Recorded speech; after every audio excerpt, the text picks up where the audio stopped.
काम बड़ा आसान हो गया है, खलीफा कत्ल हो गया है, कत्ल डालते हैं अली के सर, अली की दुश्मनी भी पूरी हो जाएगी, वो तो हुई हुकूमत पे कब्जा हमारा हो जाएगा। ये एक पूरा ग्रोह लेके, एक लश्कर लेके बसरा से रवाना हो गई। खबर मदीने पहुंच गई। मौला ने एक मखसूस सहाबा का लश्कर साथ लिया।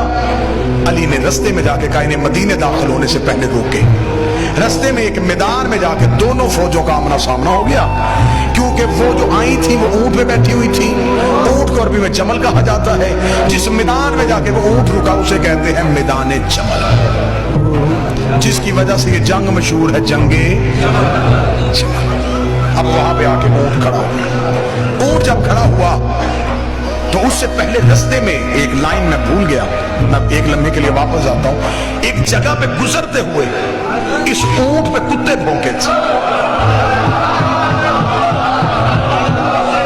इस बीबी ने तलहा और जुबैर से पूछा ये कौन सी जगह है? उन्होंने कहा मकाम हवाब है।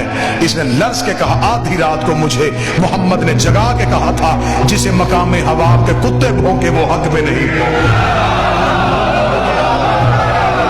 मेरी बीवियों में से एक बीवी जिसे हवाब के कुत्ते भौंके वो हक के खिलाफ। 40 बंदों ने कुरान पे हाथ रख के गवाही दी कि ये जगह हवाब नहीं। ये इस्लाम की पहली झूठी गवाहियां थी। जिन्होंने हवा पे झूठी गवाहियां दे दी, यही गवाहियां फदक में इस्तेमाल हुई थी।